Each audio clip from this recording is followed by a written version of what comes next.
All right, here we go. We're on Pikes Peak, Crystal Reservoir in the background, along with the mountain itself. I got Tommy Manning on the left and Nancy Hobbs in the middle, and Ron Ilgen on the right.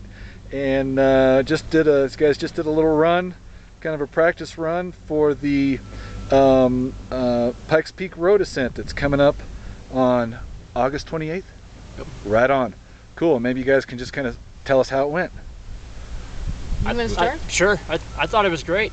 It was less daunting than I thought it would be, and it went by quicker than I thought it would be. It was smooth, and I enjoyed the run going up the road. Yeah, Tommy, you ran almost the whole thing, and what was the time? 1 hour 41 minutes, basically. And how long is the course, Nance? 11.6 miles. Yeah, and first mile was maybe a little steeper than some of the others? Yes. Correct. Yeah, the first mile was one of my slower ones, if not the slowest mile. Yeah. So after the first mile, second, third, and fourth miles were actually quite a bit faster. A hell of a way to warm up on that first mile. Yeah. I mean, you got to really be careful of going out because you're excited, and we probably ran the first mile a little too fast. Yeah. And then it slowed us down for the second mile, but then we got into our groove. Yeah. And I think we both felt that the course isn't as challenging as we had anticipated. Right. You know, the steeps aren't that steep. Yeah. And there's some times when you can really relax, and there's even some downhill sections. Right. And it's just stunningly beautiful Yeah. around. I mean, it's amazing. You're up close and personal with the flowers. You can hear the creeks, the big boulders. Yeah. The views are stunning. Right. It's much different taking in the views when you're running uphill instead of driving in the car. Right. Downhill or uphill, either way. Right. Right. And there's always potential for Bigfoot sighting on this course too. Is that right? Much. In many places. I saw it.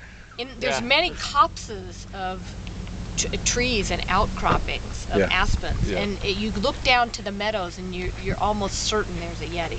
Right. Exactly. And how do you register for the race, Nance? You can register online at iamathlete.com, right. Or you can register at any one of the running stores, the Colorado Running Company, Boulder Running Company, or Runner's Roost. Yeah. Or you can even send in your entry form. Or you can go to the pikespeakmarathon.org website, has a link to the registration site as well. And you can even drop them off at the marathon office. Right. And Tommy, the fast people, how fast do you think, what's this race going to be, the winning time? Nancy and I were talking about it, and we think probably about 1 hour 35. Yeah. And normal everyday runner going to finish this in about what do you think, Ron? I would say, 2:10, something like that. I think 2 hours would be really impressive for mid-packer. Yeah. On up 2:30.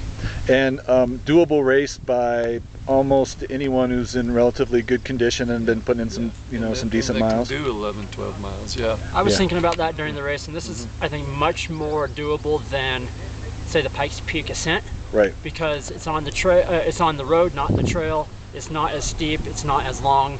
So this would be a great race for people who maybe are afraid to do the Pikes Peak Ascent, to do the road ascent instead. I think it's doable for almost anybody. And you only top out at 11 instead of 14. So Correct. And you can totally do a run walk. So even at 20-minute miles, you can make it in under our cutoff of 4 hours. So totally doable. We ran some easy miles at 12 minutes. So easy.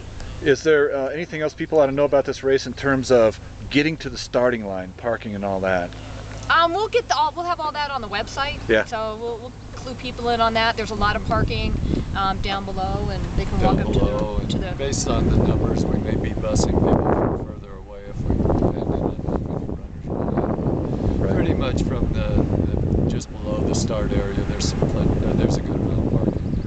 Right, and going to be sharing the road with cyclists that day, but it will be closed to car traffic, with the exception of race vehicles. Official vehicles, correct. Yeah. Which is quite unique experience for this road. It's going to be very special. And we'll have 5 aid stations too, by the way. That's good. That's awesome. Stuff along the course.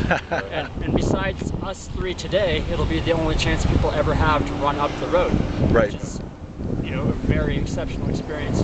Yeah, and we were talking about earlier, that means right now you have the course record, Tommy. It's the only person who's done the whole thing.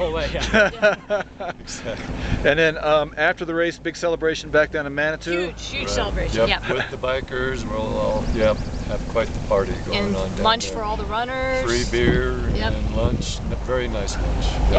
August 28th, and the big celebration, Memorial Park. Yes. In Manitou Springs. Yep. All right, sounds cool, man. All right, thanks. You betcha. Join us. All right.